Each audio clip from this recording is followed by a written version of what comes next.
Salut à toi qui m'écoute et sois abondamment béni au nom de Jésus.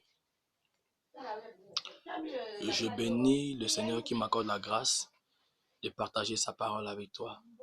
Ma prière, c'est que cette parole te bénisse et qu'elle produise abondamment de fruits dans ta vie au nom de Jésus. Ok, aujourd'hui, le passage sur lequel nous allons partager est tiré du livre de Matthieu au chapitre 5, du verset 13 au verset 16. Matthieu chapitre 5, du verset 13 au verset 16. La Bible dit, je lis à partir d'ici, « Vous êtes le sel de la terre, mais si le sel perd sa saveur, avec quoi la lui rendra-t-on?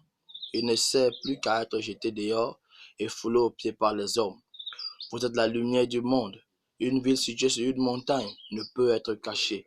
Et on n'allume pas une lampe pour la mettre sous le boisseau, mais on la met sur le chandelier et elle éclaire tous ceux qui sont dans la maison. Que votre lumière luise ainsi devant les hommes, afin qu'ils voient vos bonnes œuvres et qu'ils glorifient votre Père qui est dans les cieux. » Amen. Le thème de notre exhortation de ce jour est intitulé « Seigneur, restaure ta saveur dans ma vie. » Seigneur, restaure ta saveur dans ma vie. Il est très important, bien-aimé, que nous définissions le mot saveur. Qu'appelle-t-on saveur? La saveur, bien-aimé, est la qualité de ce qui est agréable ou plaisante. S'il faut que je reformule cette définition, la saveur, bien-aimé, est la chose ou est l'élément qui rend quelque chose ou une personne agréable. La saveur est l'élément qui rend une personne ou une chose agréable ou plaisante. Nous comprenons directement, bien-aimé, l'importance de la saveur ou la place de la saveur dans une vie ou dans une chose. La saveur. Le passage que nous lisons, bien-aimé, ressort deux éléments.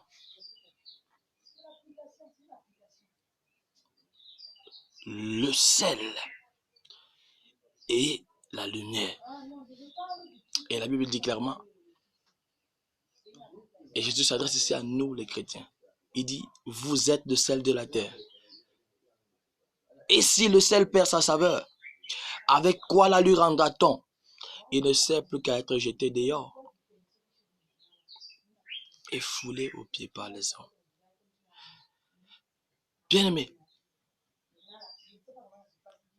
l'absence de sel dans un repas peut le rendre inconsommable.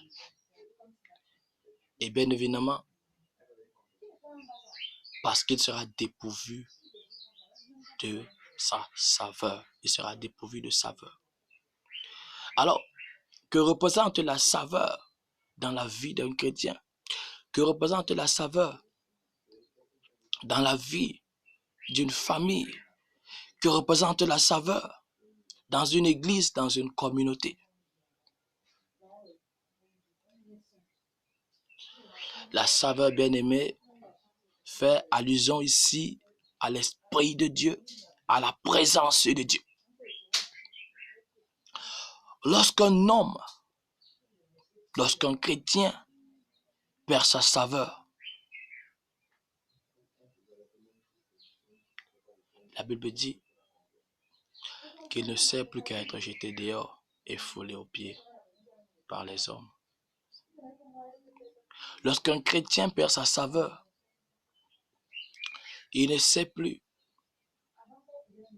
qu'à être jeté dehors et foulé aux pieds par Satan. Foulé aux pieds par Satan. Lorsqu'un homme perd l'Esprit de Dieu, la présence de Dieu,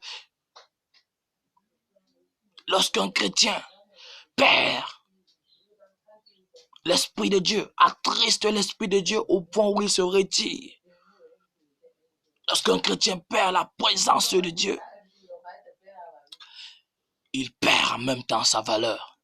Il perd en même temps son autorité. Et il ne sait plus qu'à être jeté dehors et foulé au pied par Satan. Cet homme devient le marchepied de l'ennemi. Cet homme devient le siège des maladies et des problèmes. Cet homme devient le siège de la pauvreté. Beaucoup de chrétiens bien-aimés sont victimes de Satan parce qu'ils ont perdu la présence de Dieu, parce qu'ils ont perdu l'Esprit de Dieu.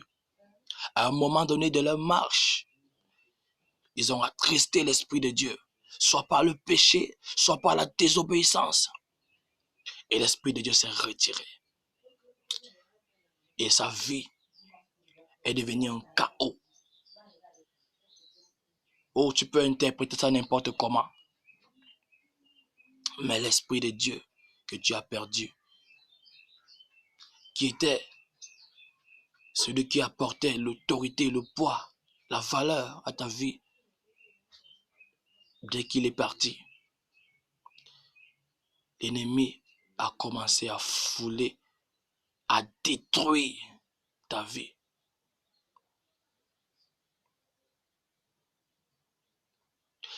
Lorsqu'une famille bien-aimée perd la présence de Dieu, perd l'Esprit de Dieu, ah bien-aimé, elle perd sa vie. Il y a les familles qui n'ont plus de vie. Il y a les familles invivables où à peine entré seulement, tu peux ressentir l'amertume, tu peux ressentir l'absence de paix à cause du manque de l'Esprit de Dieu. Les familles où les enfants se bagarrent jour et nuit, où l'enfant insulte le père, les enfants ne se parlent pas. C'est les bagarres, c'est les luttes. Les familles où c'est des maladies. Aujourd'hui, tel est malade, demain l'autre est malade. L'ennemi ruine des familles parce qu'ils ont perdu l'Esprit de Dieu. Lorsqu'une communauté, une église perd la présence de Dieu, oh, bien-aimé, le cri de mon cœur est que l'église de Dieu dans le monde entier retrouve sa saveur. Le standard de l'église d'aujourd'hui devient de plus en plus bas. L'Esprit de Dieu est attristé de jour en jour. Bien-aimé, quand nous lisons dans le livre des Actes des Apôtres, au chapitre 4, j'aimerais qu'on revienne ici. La Bible dit, Actes des Apôtres, chapitre 4, verset 32, la multitude de ceux qui avaient cru n'était qu'un cœur et une âme. Il n'était qu'un cœur et une âme. Aujourd'hui, l'église est divisée. Aujourd'hui, on ne vit plus le miracle dans l'église. On ne vit plus les guérisons authentiques. On ne vit plus l'amour. On ne vit plus la fraternité. On ne vit plus la communion fraternelle. Chacun se bat pour se faire un nom. Et ça attriste l'Esprit de Dieu parce que l'Esprit de Dieu ne peut pas régner là où il y a la division. L'église de Dieu est un. Soit pentecôtiste, soit protestant. Tu fais partie de l'église de Dieu. Sors de la mission du plein évangile, de la CMCI, de la vraie église de Dieu. Tu fais partie de l'église de Dieu, quel que soit le nom de ta communauté. Et dès le moment où tu penses te retirer, tu vois une communauté, ta communauté comme supérieure aux autres communautés, où tu commences à juger les hommes de Dieu de gauche à droite. Tu es en train de diviser l'église de Dieu. L'église de Dieu aujourd'hui est divisée et perd son standard. Aujourd'hui, on peut parler de l'église de Dieu n'importe comment. L'église de Dieu a perdu son standard. La présence de Dieu, de plus en plus, ne fait que s'en aller. Parce qu'on a attristé l'Esprit de Dieu. Aujourd'hui, on assiste au scandale dans les églises. Les hommes de Dieu qui couchent avec des fidèles. Les fidèles qui se mélangent entre eux. Le vol et les corruptions dans l'église. Tout ça baisse le standard de l'Esprit de Dieu, baisse le standard de l'église de Dieu et attriste l'Esprit de Dieu. Et l'église de Dieu devient le marchepied de l'ennemi. L'église de Dieu devient le marchepied de Satan lorsque l'Esprit de Dieu n'est pas là. Sans l'Esprit de Dieu, il n'y a pas de vie dans une communauté. Sans l'Esprit de Dieu, il n'y a pas de vie dans une famille. Qu'est-ce qui peut t'amener, toi, chrétien, à perdre ta saveur, à perdre l'Esprit de Dieu? Le péché, la désobéissance, attriste l'Esprit de Dieu. Je ne connais pas où ta communauté a attristé l'Esprit de Dieu. Je ne connais pas comment ta famille, d'une manière ou d'une autre, vous avez attristé l'Esprit de Dieu. Je ne connais pas comment toi, tu as attristé l'Esprit de Dieu. Il s'est en allé.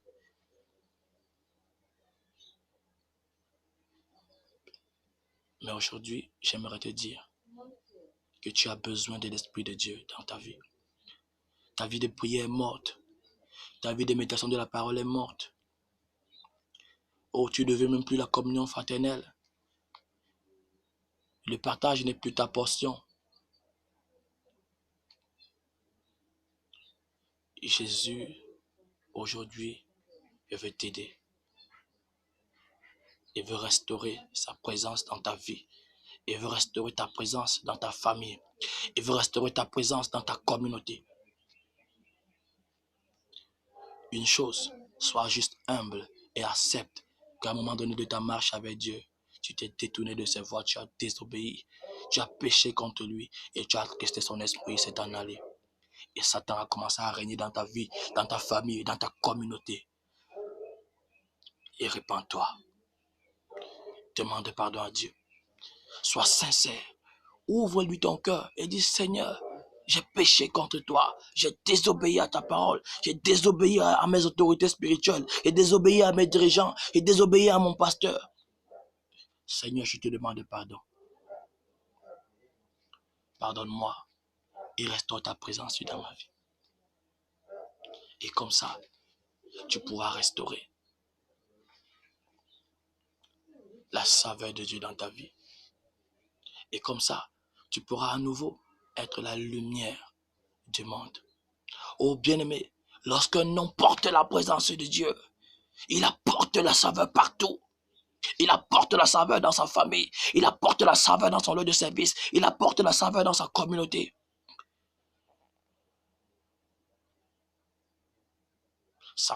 Dans l'Esprit de Dieu, tu n'es rien. Tu as besoin de l'Esprit de Dieu. Je bénis le Seigneur parce que ce matin, il veut restaurer quelqu'un. Il veut restaurer une vie. Il veut restaurer une famille. Il veut restaurer une communauté. Il veut restaurer l'Église de Dieu du Cameroun. Alors je vais t'inviter à prier avec moi, où que tu sois.